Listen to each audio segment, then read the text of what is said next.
बजारमा खानेतेल लगायत प्राय सबै खाद्यान्नको मूल्य ह्वात्तै बढ्यो। सरकारका सम्बन्धित निकाय भने मौन, अनुगमन झन फितलो। सार्वजनिक सवारीको भाडा वृद्धि गर्न सरकारलाई यातायात व्यवसायीहरूको फागुन 25 गतिसम्मको अल्टिमेटम। भाडा समायोजन नभए आफै नयाँ भाडा निर्धारण गर्ने चेतावनी। र राष्ट्र बैङ्कले सुन आयातमा नियन्त्रण गरेकै दिन सुनको मूल्य प्रति तोला 1 लाख रुपैयाँ नाग्यो। सुन आयात गर्न पाउने कोटा आधा घट्यो।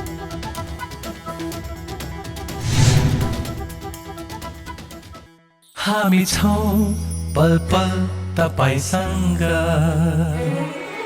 हिमाल पहाड तराईसँग, साथ छ हाम्रो बढ्ने कदमलाई। सलाम छ ती पोरखी हातहरूलाई, जिन्दगी सजाइदिन्छौँ हामी, हर सासको साथी बन्छौँ हामी। सुरक्षा अनि समृद्धि प्राण छ हाम्रो, हर आफू पनि बचौं, अरूलाई पनि बचाऊ। आजै नेपाल लाइफमा जीवन बिमा गरौँ। हामी हौ नेपाल लाइफ। नेपाल लाइफ, किनकि जीवन अमूल्य छ।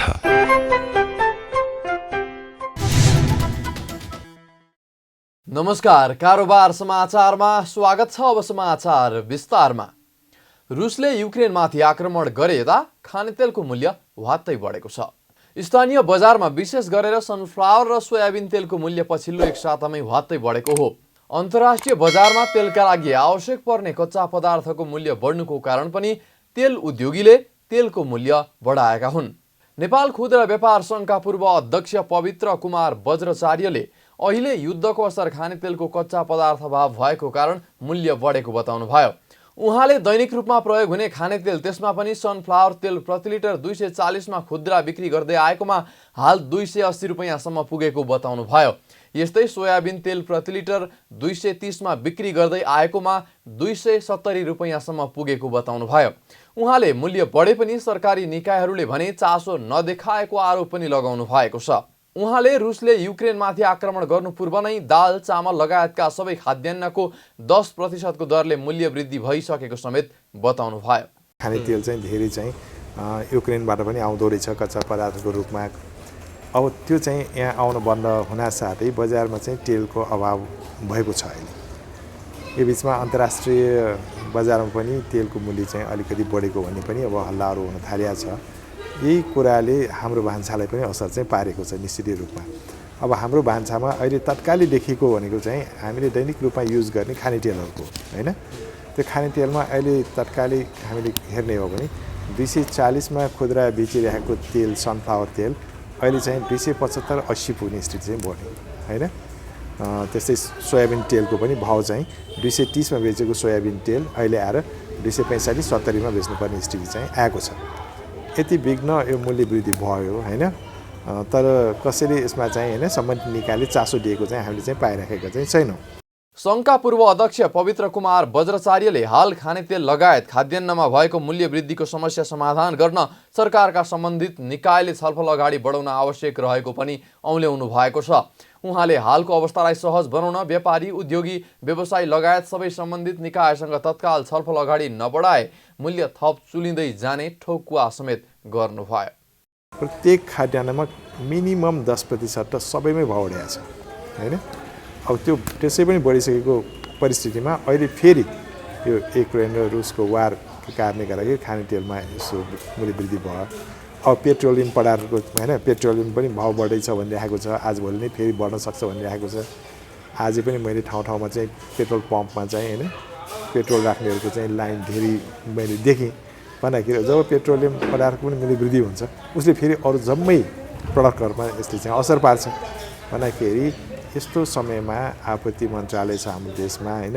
त्यो आपूर्ति मन्त्रालयले कन्ज्युमरहरूको चाहिँ समस्यालाई ध्यानमा राखेर यस्तो बेला के कस्तो गर्दा उपयुक्त होला, के गर्दाखेरि बजारमा मूल्य चाहिँ हैन स्थिर रहला, के गर्दै बेस होला भनेर चाहिँ तत्काल चाहिँ सरकारले सोच्नु पर्दछ जस्तो भनेर लाग्दछ। यो सन्दर्भमा खुद्रा व्यवसायीहरू हैन, डिलरहरू डिस्ट्रिब्युटरहरू उत्पादकहरू सबैलाई बोलाएर इम्पोर्टरहरूलाई बोलाएर होइन कोभिडको कारणले गर्दाखेरि सबै व्यापार व्यवसाय पनि समस्यामा परेको होइन कन्ज्युमरहरूलाई पनि त्यतिकै गाह्रो भइरहेको यस्तो अवस्थामा सबै मिलेर हाम्रो बजारलाई चाहिँ सहज बनाऊ भन्ने खालको चाहिँ कुरा अगाडि बढाइदिए राम्रो हुन्छ जस्तो मलाई लाग्दछ होइन यो कुरातिर पहल गरिएन भने अब आउने दिनमा अझै यो मूल्यवृद्धि चाहिँ चुलिँदै जान्छ।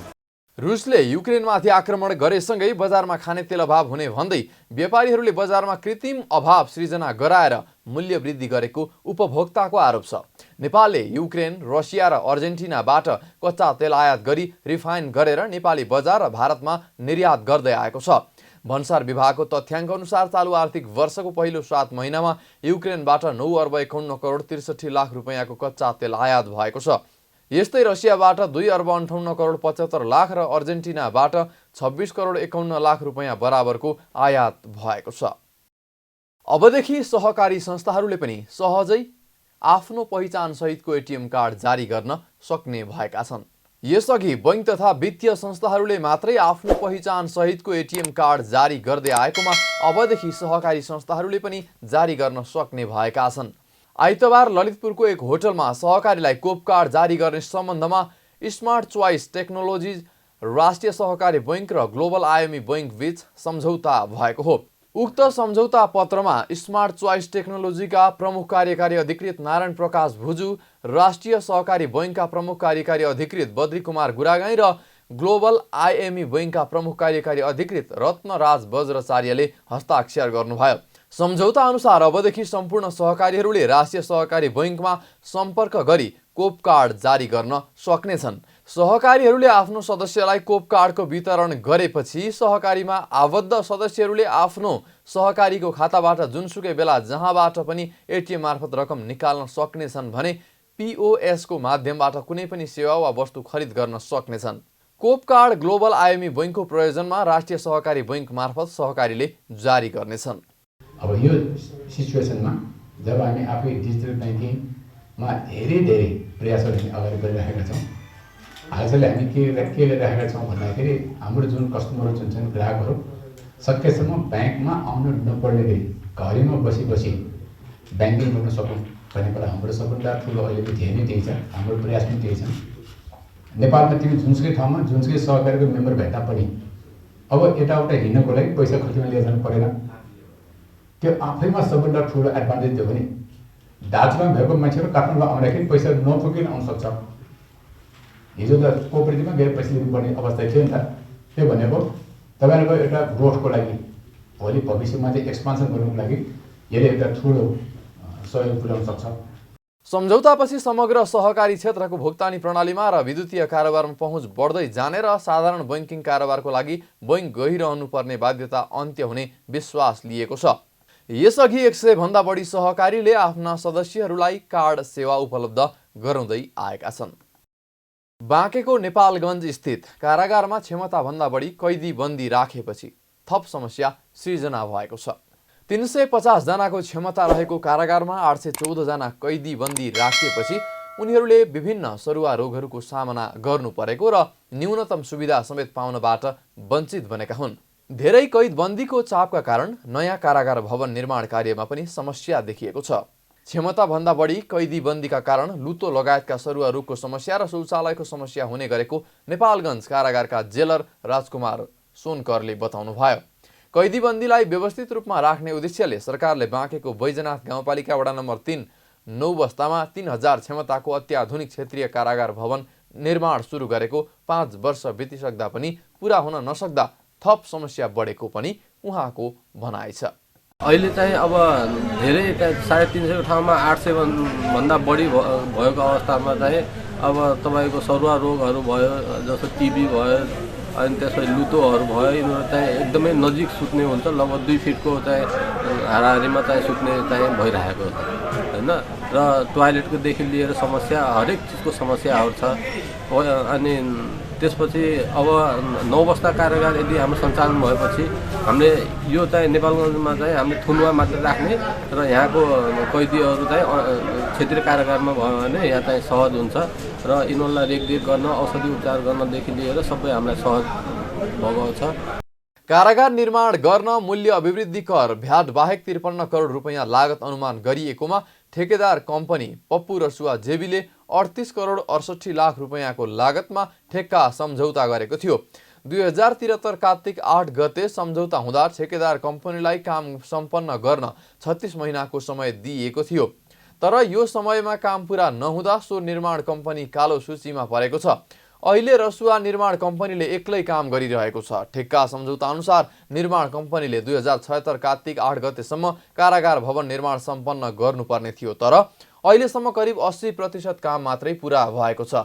पटक पटक म्याद थपेर चैत मसान्तसम्म पुर्याइएको, तर बाँकी अवधिमा 20% काम पूरा हुने सम्भावना कम रहेको संघीय आयोजना कार्यान्वयन इकाइ नेपालगञ्ज बाँकेका इन्जिनियर सुदीप झाको भनाइ छ।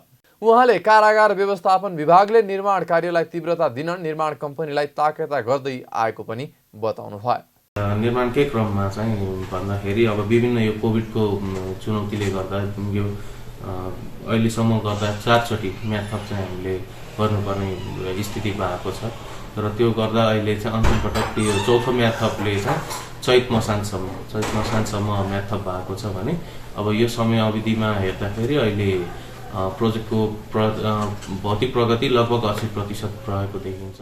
बाँकेमा मात्रै नभएर देशभरका कारागारमा क्षमताभन्दा धेरै कैदी बन्दी छन्। कारागार व्यवस्थापन विभागको पछिल्लो तथ्याङ्क अनुसार देशभरका कारागारको क्षमता करिब 16,000 छ, तर नयाँ कारागार भवन निर्माण नहुँदा क्षमताभन्दा बढी झण्डै दोब्बर बढी कैदी बन्दी राखिएको छ। यातायात व्यवसायीहरूले सार्वजनिक सवारीको भाडा समायोजन गर्न सरकारलाई फागुन 25 गतेसम्मको अल्टिमेटम दिएका छन्। सरकारले अन्तर्राष्ट्रिय बजारमा पेट्रोलियम पदार्थको मूल्य वृद्धि भएको भन्दै नेपालमा पनि लगातार मूल्य बढाएपछि यातायात व्यवसायीहरूले सार्वजनिक सवारीको भाडा समायोजन गर्न सरकारलाई फागुन 25 गतेसम्म अर्थात् आउँदो बुधबारसम्मको अल्टिमेटम दिएका छन्। उनीहरूले बुधबारसम्ममा सार्वजनिक सवारीको भाडा समायोजन नभए यातायात व्यवसाय आन्दोलनमा जाने चेतावनी समेत दिएका छन्। नेपाल यातायात व्यवसायी राष्ट्रिय महासङ्घका महासचिव सरोज सिटौलाले इन्धनको बढेको मूल्यका आधारमा भाडा बढाउन आग्रह गर्नुभयो।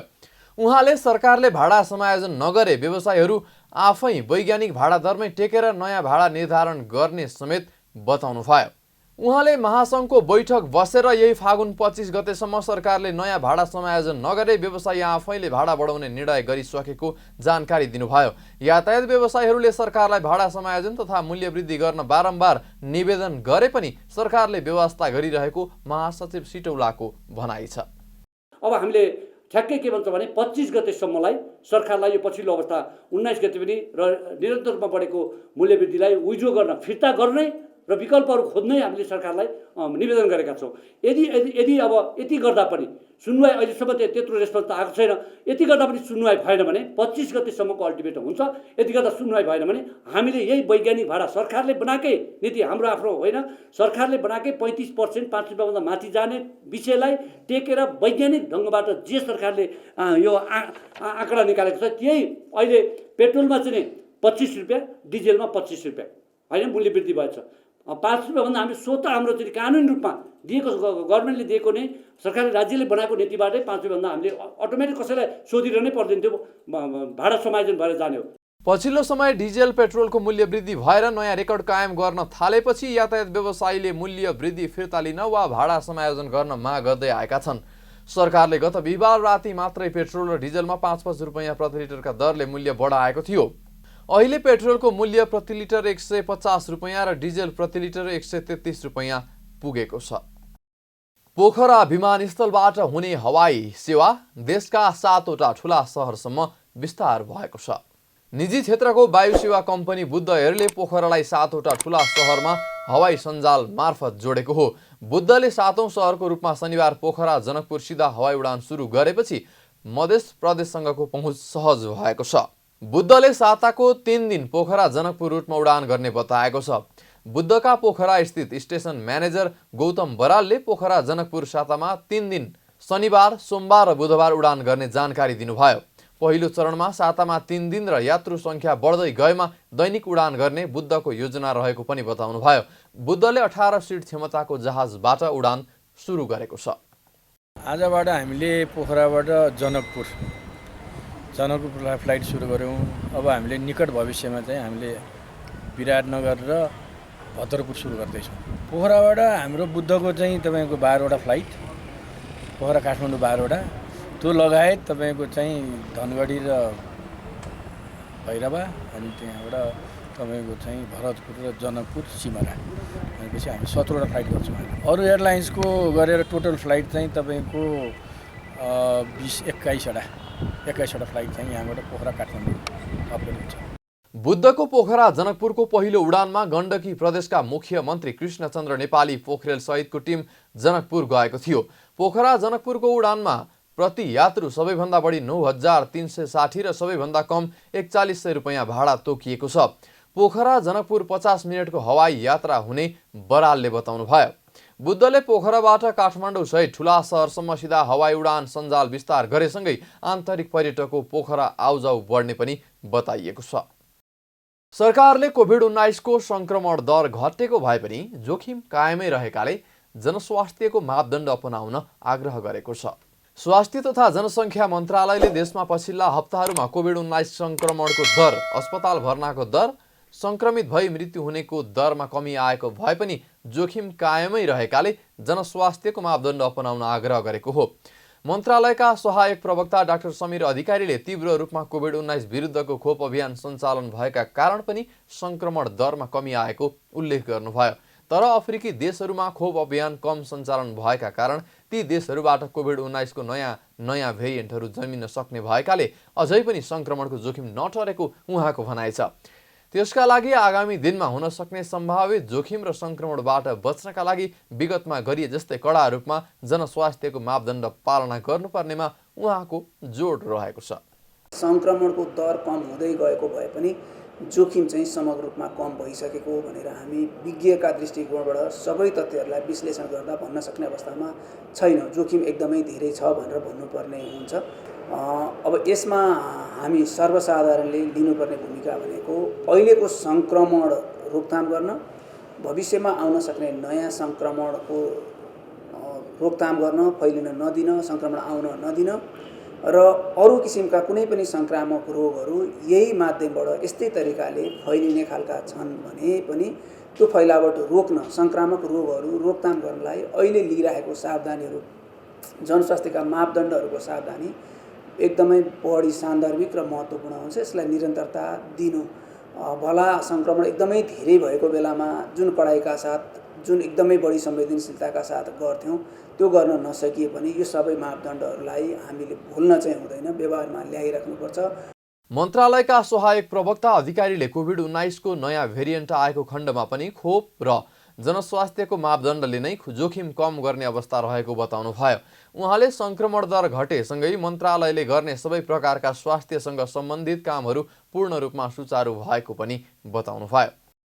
स्थानीय बजारमा सुनको मूल्य प्रतितोला 1 लाख रुपैयाँ नागेको छ। आइतबार एकै दिन छापावाला सुनको मूल्य प्रतितोला 2000 रुपैयाँले बढेर प्रतितोला 1,01,900 रुपैयाँ कायम भएको हो।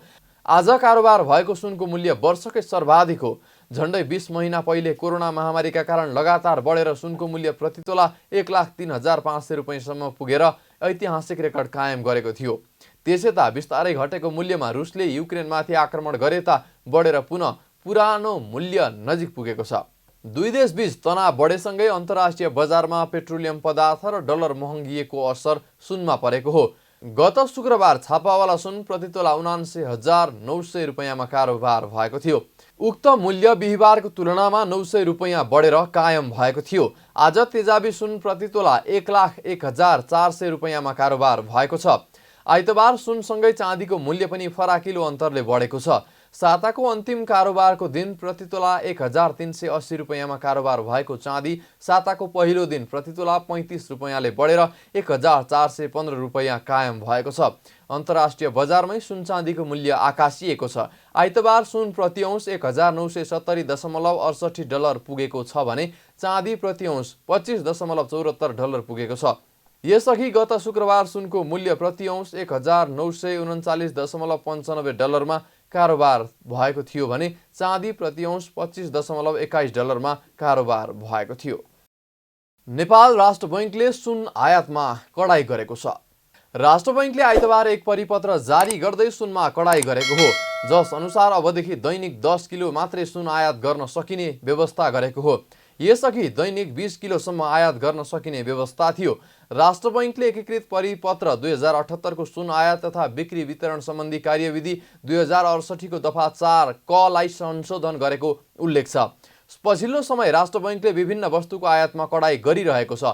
विदेशी मुद्राको संचिति घट्दै गएपछि राष्ट्र बैंक आयातित वस्तुमा कडाई गर्न बाध्य भइरहेको छ। केही सातादेखि सुनको मूल्य पनि निरन्तर बढ्दै गएको छ। प्रतिनिधि सभाको अर्थ समितिले निर्माण सामग्री नदीजन्य स्रोत व्यवस्थापन गर्ने नीतिबारे अध्ययन गर्न राष्ट्रिय प्राकृतिक स्रोत तथा वित्त आयोगलाई सुझाव दिएको छ। आइतबार सिंहदरबारमा अर्थ समितिले आयोगसँग सार्वजनिक वित्त व्यवस्थापनको विषयमा छलफल गर्दै यस्तो सुझाव दिएको हो। छलफलमा बोल्दै अर्थ समितिका सभापति कृष्ण प्रसाद दाहालले नेपालमा निर्माण सामग्री नदीजन्य स्रोतको व्यवस्थापन भद्रगोल भएको भन्दै अन्य देशमा भएको व्यवस्थालाई अध्ययन गरेर सुझाव दिन आग्रह गर्नुभयो। उहाँले प्राकृतिक स्रोत साधनको व्यवस्थापन आयोगको कार्यक्षेत्रमा ल्याउनु पर्ने बताउनुभयो। नेपालमा पछिल्लो समय मुलुकभर नदीजन्य स्रोतहरूमा व्यतिथि देखिएको दाहालको भनाइ छ। उहाँले नदीजन्य स्रोतको प्रयोगमा व्यतिथि रोक्न प्रमुख जिल्ला अधिकारीले समेत नसकेको बताउनुभयो। प्रदेश र स्थानीय दुवै सरकारले आफ्नो क्षेत्रभित्र रहेका प्राकृतिक स्रोत साधनको प्रयोग गर्न नसकेको सभापति दाहालले दाबी गर्नुभयो। उहाँले प्रदेश र स्थानीय सरकार सशर्त अनुदानको भरमा मात्रै चलेको बताउनुभयो। प्राकृतिक स्रोत तथा साधन सम्बन्धी छुट्टा छुट्टै ऐन भएकाले पनि धेरै समस्या देखिएको उहाँले उल्लेख गर्नुभयो। प्रदेशले र स्थानीय तहले चाहिँ आफ्ना स्रोतहरू आफ्नै ढङ्गले उठाउने कुरामा केही ध्यान दिया देखियो। त्यही समानीकरण अनुदानकै भरमा चलिरहेको चाहिँ देखियो। त्यत्रा स्रोतहरू चाहिँ व्यवस्थित गर्न सकिएन। त्यो एउटा चाहिँ उहाँहरूसँग जनशक्ति पनि छैन, ज्ञान पनि छैन, क्षमता पनि भएन एउटा। दोस्रो कुरा चाहिँ के भइदियो भन्दाखेरि यो प्राकृतिक स्रोत सम्बन्धी ऐनहरू जुन छ नि, ती ऐनहरू चाहिँ नि सबैका छुट्टा छुट्टै भए। खाने ऐन छुट्टै, वन ऐन छुट्टै, पानी ऐन छुट्टै, के छुट्टै, जम्मै छुट्टा छुट्टै भए। र अहिले नेपालमा सबभन्दा टड्कारो रूपमा देखिएको हामी पूर्वदेखि पश्चिम जम्मैतिर जाँदा। त्यस्तै अर्थ समितिमा राष्ट्रिय प्राकृतिक स्रोत तथा वित्त आयोगका अध्यक्ष बालानन्द पौडेलले केन्द्र सरकारले प्राकृतिक स्रोतको प्रयोग गर्ने राष्ट्रिय नीति बनाउनु पर्ने बताउनुभयो। उहाँले अहिले कुन प्रदेश र स्थानीय तहमा कति सडक निर्माण गर्ने, कुन स्थानमा सडक निर्माण गर्ने र अहिले सडक कति छ, अब कति बनाउनुपर्छ भन्ने कुरा निधो गर्नुपर्ने बताउनुभयो। अहिले कुन प्रदेश र स्थानीय तहले कति काम गर्ने भनेर तोक्ने निकायमा अलमल रहेको पनि उहाँले उल्लेख गर्नुभयो। आयोगका अध्यक्ष पौडेलले प्रदेश र स्थानीय तहमा जाने सशर्त अनुदान घटाउँदै लानुपर्ने पनि बताउनुभयो। उहाँले अहिले सङ्घीय सरकारका प्रत्येक मन्त्रालयमा सशर्त अनुदानको रकम बाँडिरहेको भन्दै नेपालमा मन्त्रालयहरू मार्फत सशर्त अनुदानको बाँडफाँड गर्ने परम्परागत रूपमा नै गुज्रिएको तर्क समेत गर्नुभयो। सशर्त अनुदान संसारभरि राखिया हुन्छ, यहाँ पनि राखियो, ठिकै गरियो, त्यसलाई अन्यथा भनिँदैन। सशर्त अनुदानको परिमाण घट्दै जानु राम्रो हो। यदि अहिले घटाउन सकिन्न भने पनि हाम्रो भनाइ चाहिँ के छ भन्दाखेरि सशर्त अनुदानका शर्तहरू चाहिँ के हो, के शर्तले यो सशर्त भयो। त्यो शर्त भनेको चाहिँ आयोजनाको नाम, त्यसको रकम नम्बरहरू, तलबमा कति, भत्तामा कति, होइन, निर्वाहमा कति, सबै खुलाएर राख्ने शर्त हो। या तिम्रो गाउँपालिकामा 1 किलोमिटर पर स्क्वायर किलोमिटर सडक पुग्नुपर्छ, यो बाटो तिमीले यति सम्ममा यति किलोमिटर सडक पुर्याउनुपर्छ। कहाँ बनाउने, कहाँ प्राथमिकता, त्यो त यहाँको सिंहदरबार भन्दा त्यहीँबाट नजिकबाट देखिन्छ होला नि, राम्रोसँग अलिक प्रष्टसँग देखिन्छ होला। अनि त्यही भएर त्यो अधिकार हजुरहरूले तल दिनुभयो होला भनेर बुझ्छौँ हामी, होइन। यदि त्यसो हो भने ती शर्तहरू के हो, हजुरहरूले अहिले पनि सङ्घीय सरकारका मन्त्रालयहरूलाई बोलाएर यदि सोध्नुभयो भने अहिले पनि सशर्त अनुदानको रकम बाँडफाँड हुँदैछ। अहिले पनि जाँदैछ, सायद मान्यज्यूहरू पनि कतिपय मन्त्रालयमा धाउँदै हुनुहुन्छ होला, यसलाई अन्यथा नलिदिनु होला, मैले माफी मागेँ। अब यो परम्पराबाट हामी बुझिरहेको छ। बैठकमा सांसदहरूले प्राकृतिक स्रोत साधनको प्रयोग गर्ने अधिकार सङ्घ, प्रदेश र स्थानीय तहको ऐनमा संविधानसँग बाझिएकाले विकास निर्माणका कार्यमा समस्या आएको बताएका थिए। साताको पहिलो दिन शेयर बजार मापन गर्ने नेप्से परिसूचकका साथै कारोबार रकम समेत खुम्चिएको छ। आइतबार समग्र परिसूचक 3.66 अङ्कले बढ्दा कारोबार रकम पनि करिब 2.5 अर्ब रुपैयाँमा खुम्चिएको हो। अघिल्लो साता 3 दिन मात्रै कारोबार हुँदा नेप्से परिसूचक करिब 115 अङ्कले घटेकोमा आजको गिरावटसँगै नेप्से 2543.39 अङ्कमा झरेको छ। नेप्से परिसूचक राताम्य हुँदा क वर्गका कम्पनीहरूको कारोबार मापन गर्ने सेन्सिटिभ इन्डेक्स भने 1.30 अङ्कले बढेर 490.13 अङ्कमा पुगेको छ। दिनभर कुल 230 कम्पनीको जम्मा 51,39,000 किता सेयर 2,49,42,32,00,000 रुपैयाँमा सीमित भएको छ। आज समग्र परिसूचकका साथै कारोबार रकम र सेयर सङ्ख्यामा समेत गिरावट आए पनि वाणिज्य बैङ्क, होटल तथा पर्यटन, विकास बैङ्क र अन्य समूहको परिसूचकमा भने हरियाली छाएको छ। विकास बैङ्क समूहको परिसूचक सबैभन्दा धेरै 1.24% बढेको छ। बाँकी सबै समूहको परिसूचकमा गिरावट देखिएको छ। उत्पादनमूलक समूहको परिसूचक सबैभन्दा धेरै 2.08% घटेको छ। प्रतिनिधि सभाको बैठकले प्रधान न्यायाधीश चोलेन्द्र शमशेर जबरा विरुद्ध परेको महाअभियोग प्रस्ताव सम्बन्धमा 11 सदस्यीय महाअभियोग सिफारिस समिति गठन गरेको छ। प्रमुख प्रतिपक्षी दल नेकपा एमालेको अवरोधका बीच आइतबार बसेको प्रतिनिधि सभा बैठकमा सभामुख अग्निप्रसाद सापकोटाले प्रस्ताव गर्नुभएको प्रधान न्यायाधीश जबरा विरुद्धको महाअभियोग सिफारिस समिति गठन गर्ने प्रस्ताव बहुमतले पारित गरेको हो। महाअभियोग सिफारिस समितिमा सांसदहरू एकवाल मिया, कल्याणी कुमारी खड्का, कृष्ण भक्त पोखरेल, प्रमोद शाह, मिनबहादुर विश्वकर्मा, यशोदा गुरुङ सुवेदी, रामबहादुर विष्ट, रेखा शर्मा, लालबाबु पण्डित, विष्णुप्रसाद पौडेल र डाक्टर शिवामाया तुम्बा हम्फे रहनु भएको छ। समितिमा प्रमुख प्रतिपक्षी दल नेकपा एमालेका सांसद पनि सहभागी रहेका छन्। एमालेका 4 सांसद समितिमा रहनेछन्। बैठकमा नेपालको संविधानको धारा 101 को उपधारा 3 र 4 एवं प्रतिनिधि सभा नियमावली 2075 को नियम 162 बमोजिम 11 सदस्यीय महाअभियोग सिफारिस समिति गठनका लागि प्रस्तुत गरिएको प्रस्ताव प्रतिनिधि सभामा बहुमतले पारित भएको सभामुख सापकोटाले घोषणा गर्नुभयो।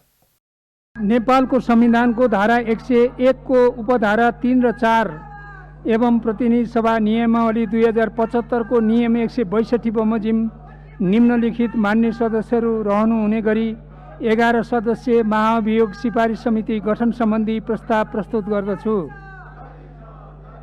1. मान्य श्री एकवाल मिया। 2. मान्य श्री कल्याणी कुमारी खड्का। 3. मान्य श्री कृष्ण भक्त पोखरेल। 4. मान्य श्री प्रमोद शाह। 5. मान्य श्री मिनबहादुर विश्वकर्मा।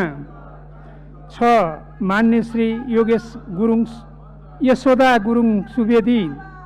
7. मान्य श्री रामबहादुर विष्ट। 8. माननीय श्री रेखा शर्मा। 9. मान्य श्री लालबाबु पण्डित। 10. मान्य श्री विष्णुप्रसाद पौडेल। 11. मान्य डाक्टर शिवमाया तुम्बा हम्फे। अब म उक्त महाअभियोग सिफारिस समिति गठन सम्बन्धी प्रस्तावलाई निर्णयार्थ प्रस्तुत गर्दछु। यो प्रस्तावको पक्षमा हुने मान्य सदस्यहरूले हुन्छ भन्नुहोला र यसको विपक्षमा हुने मान्य सदस्यहरूले हुन्न भन्नुहोला। यो प्रस्तावको पक्षमा हुने मान्य सदस्यहरूले हुन्छ भन्नुहोस्। यसको विपक्षमा हुने मान्य सदस्यहरूले हुन्न भन्नुहोस्।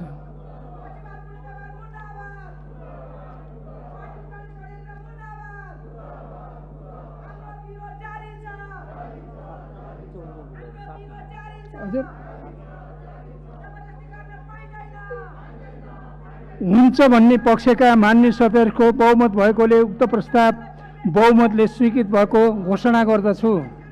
प्रधान न्यायाधीश जबराको कार्यक्षमता र आचरण सम्बन्धी प्रश्न उठाएर यही फागुन 1 गते महाअभियोग प्रस्ताव दर्ता भएको थियो। बैठकमा सरकारले अख्तियार दुरुपयोग अनुसन्धान आयोगको 31औं वार्षिक प्रतिवेदन आर्थिक वर्ष 2077-78 पनि पेश गरेको छ। प्रधानमन्त्री शेरबहादुर देउवाको तर्फबाट कानुन न्याय तथा संसदीय मामिला मन्त्री दिलेन्द्र प्रसाद बडुले सो प्रतिवेदन पेश गर्नुभएको हो। बैठकमा सभामुख सापकोटाले बलात्कारको अभियोगमा पक्राउ परेका सांसद मोहन बानियाको बाँके जिल्ला प्रहरी कार्यालयले पठाएको पत्र पनि पढेर सुनाउनु भएको थियो। प्रतिनिधि सभाको अर्को बैठक यही फागुन 29 गते आइतबार दिउँसो 1 बजे बस्ने गरी स्थगित भएको छ। कारोबार समाचारमा अब सुन चाँदी र विदेशी विनिमय दर सम्बन्धी जानकारी।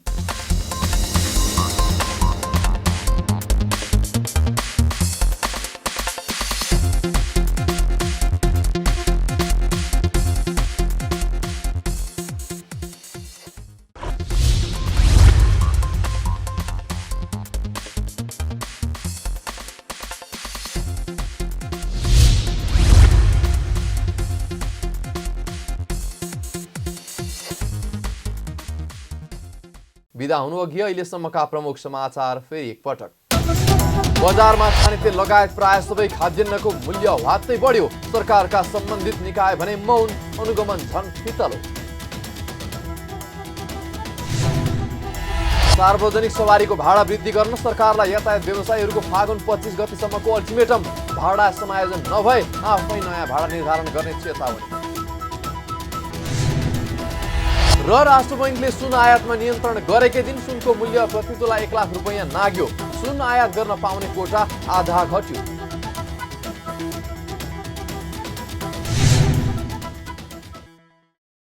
कारोबार समाचार सकियो। हामीलाई बिदा दिनुहोस्।